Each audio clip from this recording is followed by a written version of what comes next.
همه هارون الرشید خلیفه پنجم عباسی. ولی من خدا را شکر میکنم که هارون الرشید ناموش گرفتم در بین مردم معروف شده است. دیگه بعضی وایزور هم هارون الرشید گوشیدگی. میگه هارون الرشید در همین شهر رای اومد، بزرگترین پادشاهی بنی عباس است. ملک با حدی با اوج اعلا و کلمیناسیونی علاقه ترقیاتش رسیده بود. در همین شهر رای بیمار میشه. دیگه همین قی کردن هیچ ایلاج نیست، حرکت کردن نمیتونه. حس کرد که مثلا مرگش نزدیک است. او مردی مسلمان گفت قبر ما با زندگیم بکنه. قبرش کندم. شب گفت برای نمون لحد من نشانم بکنم با زندگیم ببینم. بردن گفت داخلی لحد بکنه. در روی لحد رو وردنش من میگه دست به دعا برداشت، آبی دیده و گریه کردی. گفت یا من لا یزول ملکه ارحم الی من قد زال ملکه. ای پروردگاری که ملک تو زوال نداره، ملک تو انتها نداره، بر شخصی که دعوای ملکداری میکرده امروز ملکش زوال یافته که خدا ترحم کن. خدایا امید به رحمتی تو داریم. در وقت مرگ همه بیچاره میشود. بعد هارون الرشید یک شاید 4-5 سال در بغداد در خلافت امین پسرش شیشته بود. بعدا مأمون الرشید اومد سری قدرت. مأمون الرشید هم قریب 27 سال حکومت کرده. پسر هارون الرشید این مردم همون دولت سولت در دستش است. این هم اونقدر پیر نبود، شاید به همین سنی 59 رسیده بود. وقتی که ساعت مرگش اومد احساس میکردم. گفت لباسم بگیره بیاری. لباسای بسیار سفارش کرده است. میگن مأمون الرشید در حیاتش هرگز یک لباس 2 بار پوشیدگی نیست. هم یک بار میپوشیده است، یک اون کس هدیهش میکرده است میرفته است. آوردن اوخی صدها لباس، او قصر پر لباس شد. لباسای بسیار زیبا و آزاده. با انگشتش میگه همین خیلی همو را لمس میکنه و آبی دیدش 6 قطار آیه قرآن زمزمه میکنه. ما اغنا عنی مالیه هلک عنی سلطانیه. ما اغنا عنی مالیه هلک عنی سلطانیه. این مال و ثروت جانی من نخرید. تمام حکومت، تمام دارایی و هم هلاک شد. این مرگ نمی خیلی مرگ. همون را گاه پیش نظر بیاره برادرای عزیز و گریه کنه. خدای تعالی بنده را که از ترس خدا گریه میکند آتش جهنم بر بدنش حرام میگردونه، و شرطی که صدقاً از ترس خدا گریه کنه. لا یلیج النار رجل بکا من خشیت الله. بدن کسی را که از ترس خدا گریه میکنه پیغمبر خدا صلی الله علیه و سلم گفت آتش جهنم لمس نمیکنه. و نهایت سوم چیزی که باعث حزن اندوه و گریه حضرت سلمان فارسی قرار میگرفته است، والوقوف بین یدی رب العالمین حین لا ادری الى النار انصرافی ام الى الجنه. میگه همون حال توقف پیش پروردگار ده که من نمیدونم که خدای تعالی چه حکمی برآورده باشه. یا طرف دوزخ میبرن یا طرف جنت میبرن. همین نامعینی دل و خون میکنه. میگه هر وقت به یاد میزنه تلخم میکفه، گریان میشه. و وقتی مرگ پیر زار بگریست، کسی گفتش که پیر و گریه از چیست؟ در وقتی مرگ میگه یک آدم گریه سخت میکنه. بعد یک جوان میپرسش که ای موسفید خیلی عمر تدیدی دیگه برای چی گریه میکنی؟ چنین گفتو که اندر قرب 100 سال در میکوفتم من در همه حال. بشم گفت 100 سال عمر دیدم در همین مدت 100 سال همیشه من یه در تق تق میکردم که اویا همون در برای من میکشوده باشد. کنون خواهند کشاد آن در به یک بار، از آن میگیریم از حسرت چنین زار، که آگه نیستم کان در به عادت سعادت میکشاید یا شقاوت. اگه همون در میکشاید، اما من نمیدونم که او در دوزخ باشه یا در جنت. البته در کشوده میشود، لیکن من نمیدونم که او در رحمت است یا در عذاب و غضب پروردگار. فرو می افتم از چرخی برین من، ندانم تا کجا افتم زمین من. از چرخی برین میغلطم اکینا که مرگومد میغلطم نه که در گجا غلطیدن من نمیدونم. و حضرت شیخ عطار خدا رحمتش کنه نصیحت کرده است، میگه چه آمد کاسه عمرم به دردی، نه قوت موند نه نیرو نه مردی. اگه کاسه به آخرش رسید همین هر چیزی که باشه، شراب هم باشه، اگر این همین مقصد که آبی میوه هم باشه، هر چیزی باشه، دیده ای که هم در تهش جمع میشه و همون دردش، یعنی که هم تحملدش در تهش جمع میشه. وقتی کاسه را خوردیم میگه همون تهی آخرش مونده است، همون دردش مونده است دیگه، نه قوت باقی مونده است، نه نیروی جوانی است، نه او جوان مردی و غیرت مونده است. بس نو خوردنی ها خوردم و رفت، بس نو کردنی ها کردم و رفت. دلم از بیم مردن در گداز است، که مرکب لنگ راهم بس دراز است. از چی میترسم؟ برای چی دلم در گداز است؟ برای آنکه مرکب لنگه، نه که راه بسیار راهی طولانی است، آیا میرسیده باشم یا نمیرسیده باشم. پیامبر محبوب صلی الله علیه و سلم ما و شما را خاطررسان کرده است، تاکید کرده است: لا تزال قدم عبد یوم القیامه حتی یسأل عن عمره فیما افناه و عن جسمه فیما ابلاه و عن ماله من این اکتسبه و فیما انفقه و عن علمه فیما فعل. فردا روز قیامت به بنده رخصت داده نمی شود، اجازه قدم زدن داده نمی شود تا زمانی که خداوند از چهار چی نپرسش. از این جسم نازنین میپرسش که این جسم در چی فانی کردی؟ آقا این جسم نازنین ندادمت از برای خدا. مردم برای یک گرده شده دونر میکنن، یکون 20,000 دلار دونر میتن، با میبرنش پیش یکون خیرورگ، چند هزار دلار دیگه خیرورگ میتن. آیا خداوند امکان 1 سال یا 2 سال زندگی کردن میداده باشش یا نه؟ آقا پروردگار بزرگ این نیرو و توانایی و این قوت برای داده است. آقا نوجوان مرد وقتی که با برزید خدا خروج میکنی و فرمان خدا را نمیبری، پروردگار از این نعمت ها میپرسد چی میگفته باشی؟ یا تونسته که در یورانیوس نشون دادن یک مسافر 90 ساله ایتالیایی را چند مدت در همین کرونا ویروس نفسی صنعیش گذاشته بودیان. بعد گفتن که این همی مبلغ میشه و وقتی که رخصتش میکنن. مسافر گریه کرده است، گفتن خیلی اگر مبلغ نداشته باشی دولت پرداختش میکنه، گریه نکن. نمیگه آخی پول دارم، قبل سری پول نمیروه. من 90 سال کیسلرادی پروردگار را به یگان مزد به یگان پول استفاده بردم. آخی من در پیش خدا چی میگفته باشم؟ او حال یک نفسه این اعضای بدن توبه کرده. به خدا قسم بزرگترین مکملترین اکسکواتر جهان کار یک دست انسان کرده نمیتونه. و فردا روز قیامتی را ما در پیش پروردگار چی جواب میگیم؟ همه جسم سوال مو میکنه که همه جسمت در چی فانی کرده؟ گوهری دیده کجا فرسوده ای، 5 حس رو در کجا پالوده ای، چشم گوش و هوش و گوهرهای عرش خرج کردی، چی خریدی تا زی فرش؟ این نعمت ها را استفاده بردی، در عوضش چی آوردی؟ دست پا دادم چون بیل کلند، من ببخشیدم زی خدام کی شدم. آقا این دست پای را که بیل کلند چیه؟ گفتم اکسکواتر رابط کاری این را کردن نمیتونه. آقا خداوند میگه من عطات کردم، او خود به خود نرویده است، او شاخی درخت نیست که خودش بسبزه. و عن عمره فیما افناه، از عمرش میپرسد که آخه این مهلت این مدت من برای تو عطا کردم. دیده ای که یک کسی یک اونم همین یک نفس زیادتر عطا کرده بتونه، ساعت که خلاصی تمام، همون عمر در چی پایان بردی؟ عمر خود را در چی پایان برده ای؟ قوت و قوت در چی فانی کرده ای؟ همچنین پیغام های دردگین 100,000 آید از حضرت چنین. البته پروردگار این نعمت ها را در اون میکشه. لتسألون عن النعیم، البته از نعمت ها در اون روز پرسیده میشوی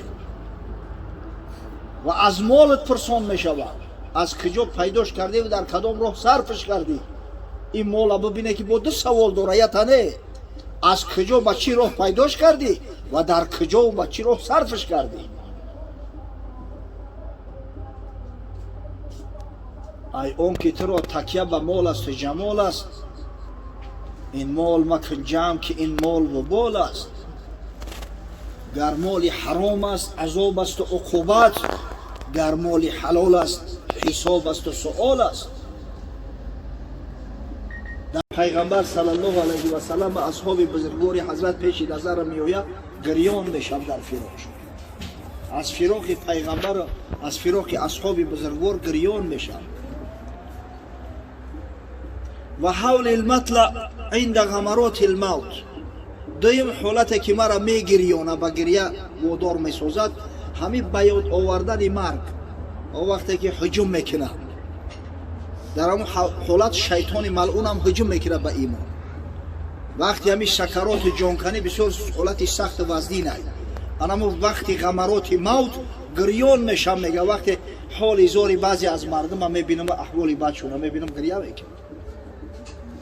والوقوف بین یدی رب العالمین حین لا ادری الى النار انصراف ام الى الجنه. و نهایت حالت سیمی که همیشه مرا گریان میسازه انمی به یاد آوردن وقوف پیش پروردگار که فردا روز قیامت ساعت میشود که بنده در پیش الله ذوالجلال توقف میکند. بین الله و بین بنده نه یک حجاب است، نه یک ترجمان است، نه کسی هست، نه چیریز کرده میشود، نه کسی را وسیله قرار داده میشود. و خدای تعالی یک از بنده سوال میکنه و از همین نعمت ها پرسان میشود. همون وقتی که نمیدونم که آخر کار من طرف دوزخ باشه یا جنت، پروردگار برام پروپوز که جنت همیتا یا که کاغذ دهشتناکی ورقه دوزخ که برای در دوزخ محکمش کنه. همین ما و شما هم برای همین سه حالت باید گریه کنیم. اولا ببینه فراق محمد صلی الله علیه و سلم. حقیقتا پیامبر محبوب صلی الله علیه و سلم بالای این امت حق ها داره. به حد حق داره که اگر ما حق شناس شیم، گوهر شناس شیم، هر وقت نام پیغمبر صلی الله علیه و سلم می بشنویم چشممون باید پری آب شود. یک شخص خوب با انصاف و عمل خیر داشته را وقتی به یادت میاری گریان میشه که خدا رحمتش کنه. عجب جوان مردی بود. همین بابای حاجی عبدالغفاری درگی خدا رحمتش کنه از دنیا گذشت. با خدا قسم دیگر خدمت داشته نتونستم، گم زدن نتونستم. همون کارای خیرش پیش چشم آوردن گرفت دیگه همین گریه گلوم گرفت نتونستم گم زدن. اگه تصور کنه که پیامبری که پیشوای ما است، پیامبری که این عقیده ناب و زیبا و بزرگ توسط او به ما رسیده است، پیامبری که قرآن بزرگ به سینه‌اش جا کرده برای امتاش تقدیم نمود، پیامبری که بزرگترین دین و بزرگترین شریعت برای ما و شما عطا کرده است، پیامبری که وقتی که عملهای خیر ما را حتی در عالم برزخ در نزدش عرض میکنند شکرانه خدا را میکنه و حمد ثنای پروردگار را به جا میارند. اما وقتی یک عمل بدی ما را در پیشش عرض میکنند پیش پروردگار طلب استغفار میکنه که پروردگار را همین از امتهای من است خطا و سهو کرده است ببخشش. پیامبری که فردا روز قیامت امید داریم که حضرت طلب شفاعت ما را از درگاه پروردگار متعال کند. چه خیلی گریه نمیکنی در فراقش. سبحان الله. موسم حج سال 2006 به 7 بود. با حاجی‌ها در اتوبوس از همین مدینه منوره سوار شدیم، حرکت میکنیم که طرف مکه. از بس که اگه در اونجا چای گرم جا میوری همین آب خنک بسیار میزدیم، همین چی درد دارم، همین برانخی دارم، زود همین آواز میشینه، همین گلو دیگه خورش میکنه و آواز رو میگیره. اینقدر لبیکه گفتیم صحبت کردیم و بعد برای استراحت خفا اومدم، خفای اتوبوس. دو حاجی بربور شتگیان خدا بدیم به هم دیگر. یک تشمون طرفی بیرون نظر کرون گریه کرده است. این بوجهش در پهلوش گفت ها حاجی ینگم یاد کردی چی بالو؟ خانه آباد گفت همینجا جای ینگت های، جای زنک های، جای دختر فرزنده. یا بیرون نگاه که افتاب به حد تفسان است. همون منطقه های مدینه از دو طرف منطقه های сангои сӯхта аст. агар касе дида бошад, санг сиёҳ шидагӣ аз шиддати гармира дар ҳамин тӯли асрҳо. айдур мебинӣ, хиёл мекунӣ шояд ягон рамаи гӯспанд хоб бошад. ира бубин ки дар ин гармӣ ҳатто паррандаҳо ҷуръат намекунанд бипаранд. ҳазрат саллаллоҳу алайҳи васалам барои он ки мо соҳиби дин шавем, дар болои шатр савор аксари вақтҳо бо дар ҳамин вақти гармои тобистон дар нисфи рӯзӣ ҳаракат кард, аз Макка ба Мадина омад, дар сурате ки душманҳо аз қафош таъқиб мекарданд. охир мо ӯ ту дар автобус шиштагӣ кондитсионер кор мекунад, сиденияи мулоими нозанинда бетоқатӣ кардистем ки кай мерасида бошем, кай мерасида бошем. ҳазрат як ҳафтаи тӯлонӣ азоб кашида буд. охир ҳамита ақлу фаросат надори, ҳамира андеша намекунӣ. ҳақиқатан ҳамин мардак огоҳ ҳаст, аз ҳаёти пайғамбар медона, ӯро бубинед ҳамон мутаассираш кардааст, гирён мешавад. охир одаме ки огоҳ набошад, таърихи пайғамбара надона, аз киҷо гирья мекунад. охир Салмони Форисӣ буданд дар кор ки вақте номи пайғамбара дар пешат бигиранд, оби дида ҷорӣ шавад. қасам ба Аллоҳ, мо ҳамон мусафедоро дида будем, мо кӯдак будем, ҳамон мусафедоеро ки номи худову пайғамбара дар пеш он вақте мегирифтанд, гирья мекарданд, ба чашми сар дидем, гузаштана бір рафтанд. имрӯз дигар қалбо ба дараҷаи санг шидааст ки сухани пайғамбара, ҳадиси пайғамбара меган ку оби дида ҳатто тоқати таҳаммули шунидану гӯш кардан надоред, ҳоли амал карданаш ӯ тараф нестанд. асҳоб ба ҳадде маҳаббат доштанд ба ҳазрат саллаллоҳу алайҳи васалам ки вақте мехонӣ дар тааҷҷуб меафтӣ ки нахоҳ инсон инсоне қадар дӯст бидорад. ҳазрати Билол мега дар сакароти марг аст, занаш омад, во карабо, во мусибато гуфт. ҳазрати Билол ҳамита табассумкунон гуфт ки эй занак, во тараво бугу, чӣ хушҳолӣ, ғадан алқо аҳибба муҳаммадан ва ҳизба. охир ман фардо мулоқот ба пайғамбар саллаллоҳу алайҳи васалам мекунам, муҳибома, дӯстдорома, бародарома, касое ки як замон дар таъллуи ҳазрат буданд, хизмат мекарданд, ба оно мулоқот мекунам. ман ба мулоқоти азизом рафтаистам, ту чӣ ба ӯ карабо мегӯй? ҳазрати Абдуллоҳ ибни Зайд соҳиби азон, ин шахсият ҳамун касе ҳаст ки дар хоб азона таълимаш дода буданд, назди пайғамбари худо саллаллоҳу алайҳи васалам омаду гуфт, агарчанде азон аз бас ки шиори ислом аст, ба ваҳй ба Муҳаммад саллаллоҳу алайҳи васалам омада буд. аммо вақте ки Абдуллоҳ ибни Зайд омада қиссаи хобша гуфт, ҳамин хотир ҳазрат ҳечи пурсонаш накард, гуфт ҳамроҳи Билол бихезе бирен назди ҳамун девори баланд, бигзор Билол ки садош баландтар аст, садош мақсад ки фарогиртар аст, болои девор бироя азон бигаву, ту аз поён талқинаш кардан биги ҳамун калимаҳоро як мақсад ки суфлёрӣ кун, барош бугу. ҳамин шахс дар нахлистонаш, дар боғаш кор мекардааст, калан дар даст, нохост мега писарчаш давид омад, гуфт падар, расулуллоҳ саллаллоҳу алайҳи васалам олами фониро бадруд гуфтанду ба олами боқиро оварданд. мега вақте ҳамин хабари нохуша шунид, каланда мега дур дангала карда дастора ба дуо бардошт. гуфт аллоҳумма азҳиб басари ҳатто ло аро баъда ҳабиби Муҳаммад аҳад.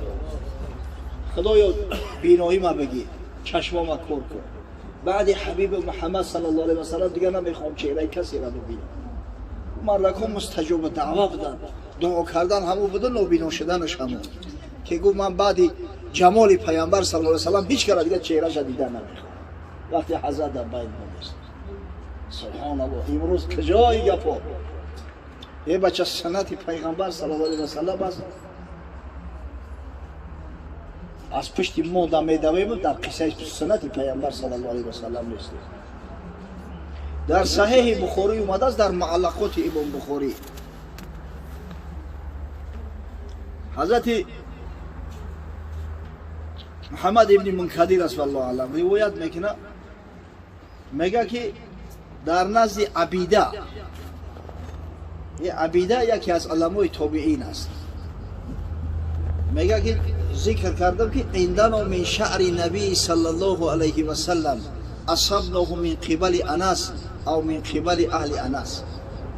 Абида ибни Амри Муроди متاسفانه بعضی‌ها به غلط امیر عبیده میگن، درستش عبیده است. عبیده ابن عمرو میگه گفتم که در خونمون چند دانه موی پیامبر صلی الله علیه و سلم وجود دارد که از حضرت انس ابن مالک خادم خاص پیامبر صلی الله علیه و سلم یا از فرزندای انس به ما رسیده است. میگه گریان شد، گفت لو کان عندي شعرة لئن تكون عندي شعرة منه احب الی من الدنیا و ما فیها. اگر در دستم یک دانه موی پیغمبر صلی الله علیه و سلم میشد، قسم به الله از همین دنیا و تمام نوش نعمت دنیا اولاترش میدونستم. ولی هم خدا را شکر میکنیم که مردم به محبت مسلمانای واقعی زیاد هستند. و به این نعت نشیدای نصیحت آمیزی را که ایشان خوری الحال با سوز و گداز سرود، ثواب امر به معروف و نهی از منکر را که در این محفل صدا داد، ثواب این نان و طعام ها را که صاحبان این منزل نجیب جوان مردم به خاطر شکرگزاری نعمت های تو به خاطر خشنود ساختن ارواح گذشته هاشون آماده کرده، اولا به درگاه بی نیازم قبول کرد، بعدا برسان به ارواح جمیع پیغمبران، خاصتا به روح رسول صلی الله علیه و سلم.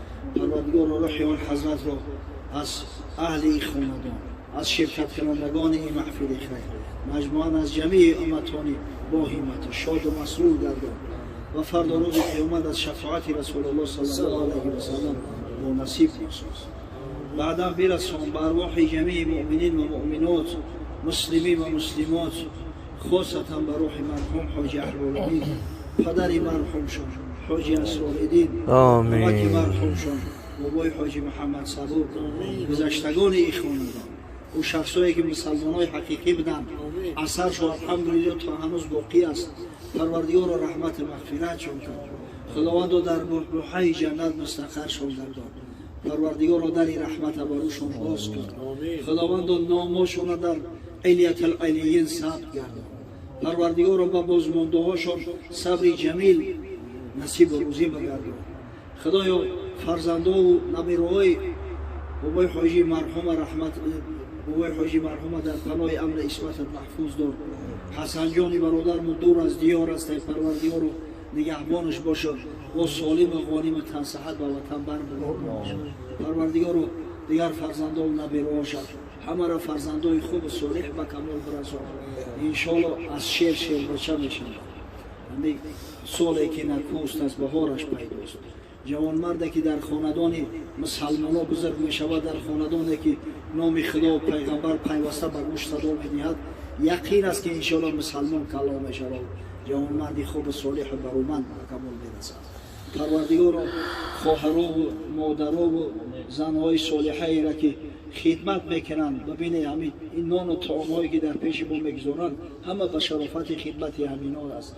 خداوند از جمیع بلا و گزنده حفظشان کرد. پروردگار خیر دنیا و آخرت نصیبشان بگردان.